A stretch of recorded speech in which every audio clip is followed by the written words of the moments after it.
Okay, here we go. So this is part 3 of this lesson. Obviously, this is a little more complex in terms of speed. It's a little bit tougher than parts 1 and 2, but a lot of the same ideas that we've discussed. There's nothing really new there. This is just a little more challenging technically. I'm playing more notes. So I won't spend as much time here talking about the note choices and things like that. I'll talk about it a little bit. I'll talk more, try to talk a little more about the technique and how I'm approaching these from more of a technique perspective. Where I can show you how to develop some of the technique to be able to play things like this. Okay, so this first lick here, this is pretty simple. This one is actually a little bit less technique. There's maybe more notes here than some of the previous parts of this jam, but really similar ideas. So the first thing here, this is going from A to E, right? So there's another way to get from the A chord back to the E chord. So starts off with a very distinctive major third to root sound. Or I should really say major third to root to flat 7 of the A, right? And then we kind of dive into just E minor pentatonic shape.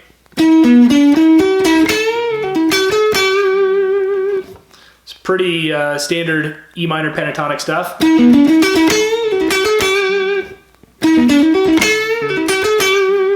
Still works well over the A.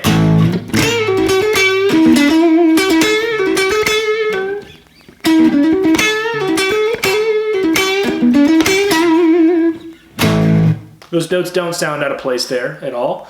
They're really, all of them are in the A minor scale, and almost all of them are in the A minor pentatonic scale. And they're all pretty closely related to core, the strong notes of the A dominant 7 chord. So we got the E, which is the 5th. We got the root, which is the A, of course. We get the flat 7, which is the G. Then we have the 4th, and then we have the 6th. So in any case, a few really strong A tones in there. So it works fine over the E, the A.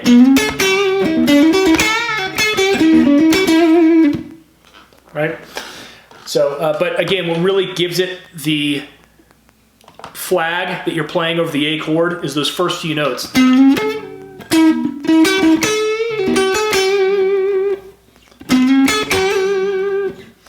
That's the dead giveaway there. In the last part, we just slide up to the E. Now, that obviously works really well transitioning to E because it's the root of E. We didn't do anything like we did on the A chord. We didn't do the major third. We could do that. We could have done something like this.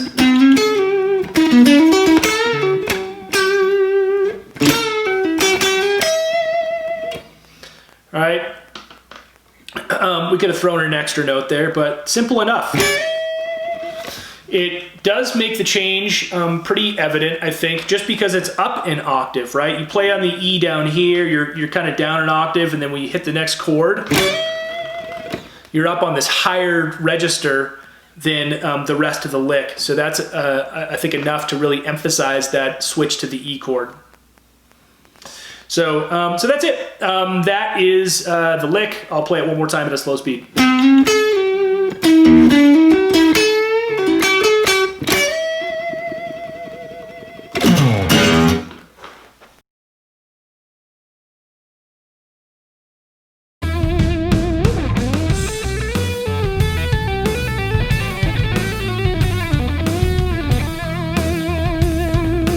Okay, so here is lick 2. Of course, it's tabbed out here. I would not suggest that you look at something like this and you try and play it note for note and get the timing perfect and all that. I don't think that makes any sense at all. what I think makes sense here is to just understand the fingering and the patterns that I'm using and how to develop those. And once you get comfortable with those patterns, you'll be able to use them effortlessly. So this type of idea, this is like a Jimi Hendrix type thing. He did this type of one-handed thing a lot, just like legato and really simple patterns, kind of moving through a scale on one string, basically. That's where this basic idea comes from. It's much easier than it sounds, especially if you get the basic fingering down. So I'll show you the basic fingering. So I start off just kind of working my way into the more faster pieces of this. Right? Right, just a little hammer-on, pull-off, slide thing.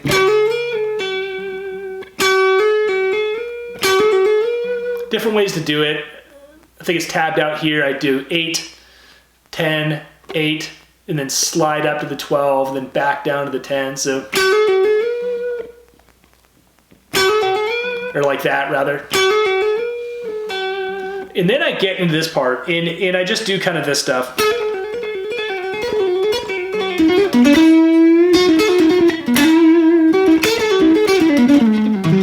You know, whatever. The meat of that lick is just this really basic hammer-on pull-off stuff.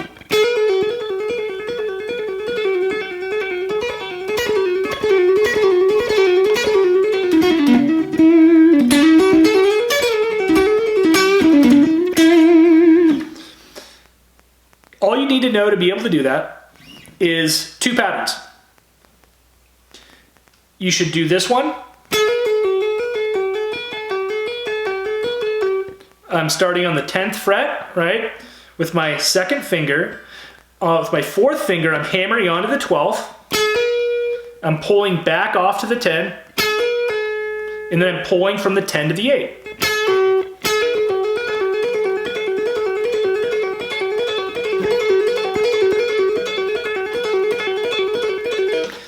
That's a pretty easy thing to develop technically. It doesn't take a lot of time to be able to pull that off. The key thing to focus on here is the actual strength, is the pull-off, the strength of the pull-off. You want to be pulling away from the string as opposed to just lifting your finger up. You want to be pulling down.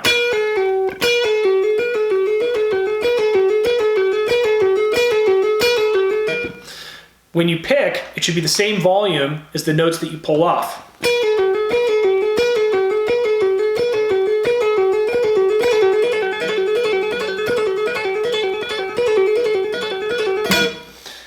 When you're able to keep that volume consistent, it tells you 2 things. It tells you you're picking at the right volume. It tells you that you're pulling off at the right volume. To be able to get a crisp sound out of the pull-off, you have to be pulling down. You have to be playing on the fingertips in getting a really good pull-off to get a quality sound there. So that should be your goal. If you don't get that, if you don't have that sounding good, just focus on getting all the notes the same string, same volume. If you are able to do that, you're doing it correct, right?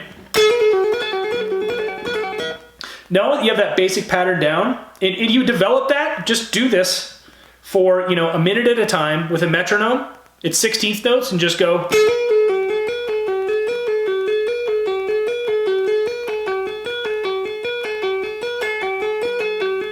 Really easy. You do that for 1 hour with a metronome, and you'll have it down. Slowly build up the speed in the metronome, and that's how you get faster at it. But do that for an hour, and you'll have it down. It's really not that hard. The second pattern, I'll show you kind of 2 variations of it. You can do the same pattern where it's on the 8th fret. I'm using my first, 2nd, and 4th finger again, hammering up to the 10, pulling off to the 8, and down to the 7.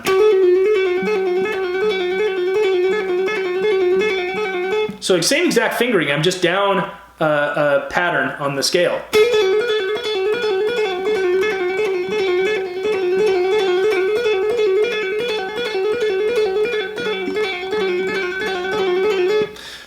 Notice that when you get it down too, you can kind of vary the speed and phrasing a little bit of it.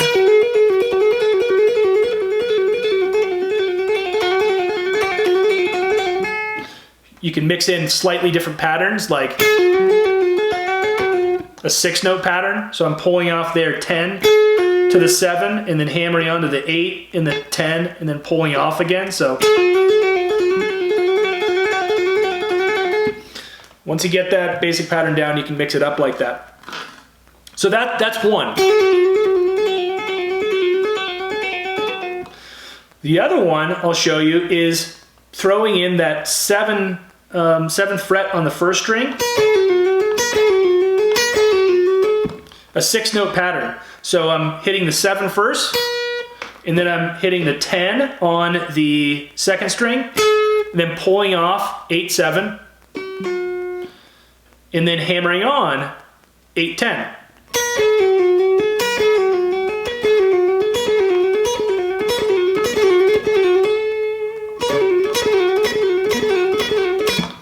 So just look at those two basic patterns right there, right?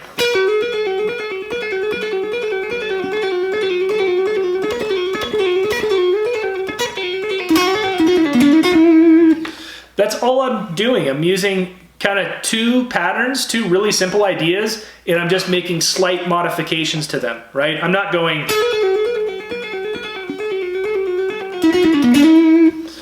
That would be pretty boring if I just kept it straight like that. So kind of speeding it up, slowing down, I'm altering the pattern a little bit, but it's not anything I'm thinking about every single note that I'm playing. I have the foundation of the pattern down well enough to the point where I can kind of just tweak a little bit.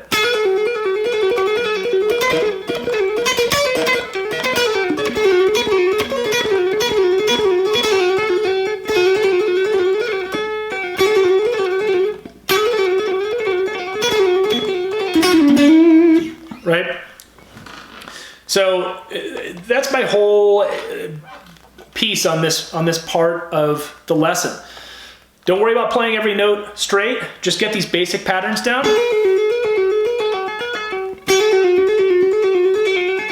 Flawlessly.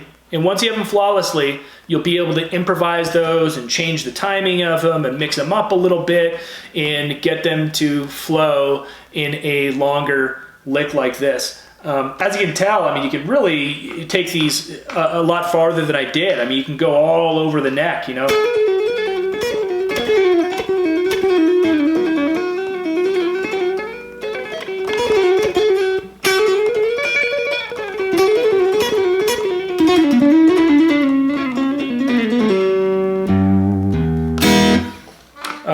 Whatever. So that's it. That's the whole point of this part of the lesson. Get those two patterns down, work on the metronome, build up speed slowly, get crisp pull-offs, where you can keep the volume whether you're picking or not, and you'll be able to do licks like this in licks much more complicated than this.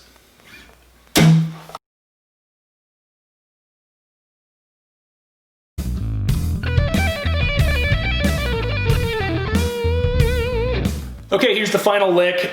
This lick, like the last one, what I would focus on here is not so much every single note of the lick or the timing or anything like that. What I would worry about is just getting the basic pull-off, hammer-on technique down. And once you get that down, you're able to easily put together licks like this. This is just E minor pentatonic stuff.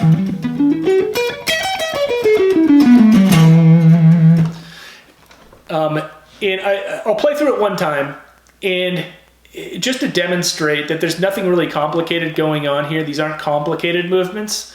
They're just fast, and to get good at them, you just need to get really good at really tiny basic patterns. You get really good at the tiny basic patterns, you can do these big, big huge licks like this. So I'll play through it slow.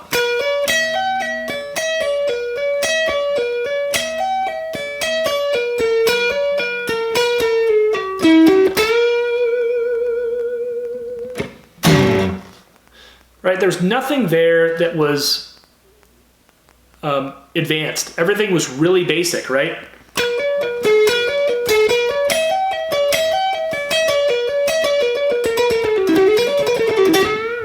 I just played it kind of fast, all right? The way you get to be able to play something like that really fast is getting really, really good at playing the really simple things very, very, very well. So what I would do, I would pick a couple patterns out of this, and I'll give you a couple. Here's one.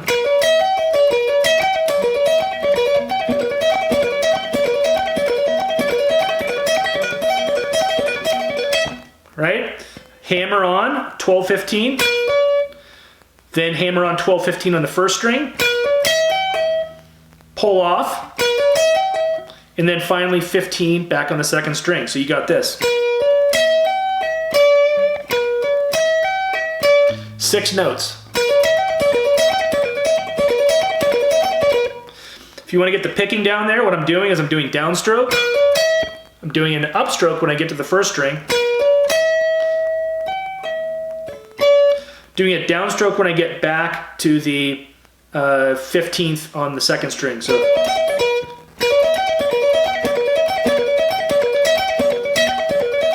you can pick more or less notes. So there I was picking on the 15th when I got up to there on the first string. And then I was picking on the 15 and the 12 when I got back down to the second. So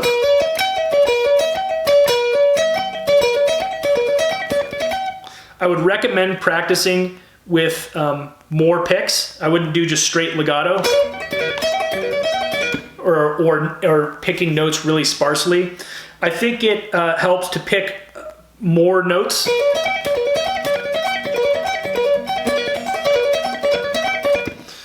It helps develop your right hand, which is really an important part of playing. Even when you're doing a lot of hammer-ons and pull-offs, it's critical to have a really good right hand and make sure you're hitting the notes precisely.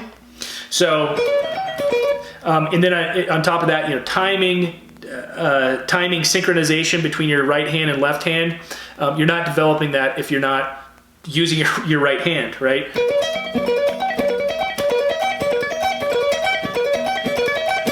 It's also a good barometer to check that the volume of your picked notes is equal to the volume of the pulled off notes, right? Again, you want the volume the same. You don't want the picked notes really loud and the pull off notes really soft. That's an indication that you're not really pulling off the right way.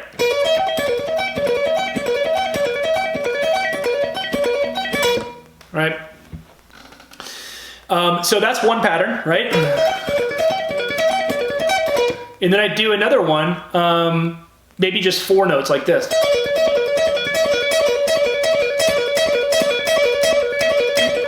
Right? That's 12 on the first string, and then 15, 12, 15 on the second.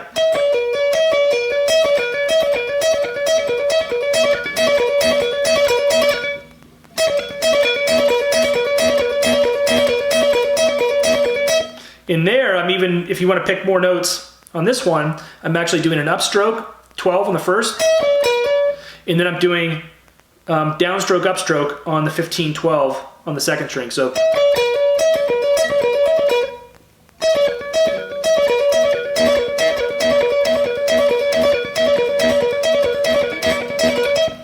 right now, what you can do is do another one of like this.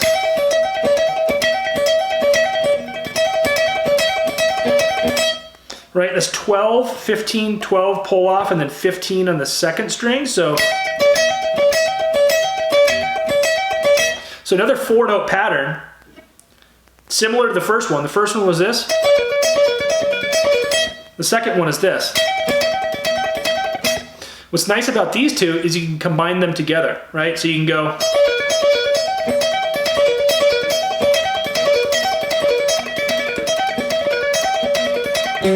Right, and you can. That's how you build these longer licks, right? You get really, really good at these simple patterns.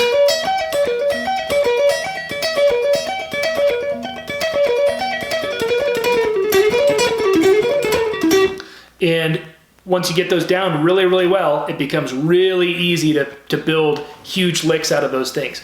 So, don't look at a big lick like this and get overwhelmed. You got to break it into really small pieces. Get the tiny piece of it down first. And once you get those 3-4 notes sounding really, really good, then learn another 3 or 4 note pattern. And you get, 4 or 5 of those down really, really good, then you'll be able to put together long, complex licks like this and be able to play them really cleanly and really easily. So that's my advice for licks like this. And that's it. I'll play through it one more time at a slow speed so you just kind of hear this one all together and kind of see those patterns in play. But good luck with this practice.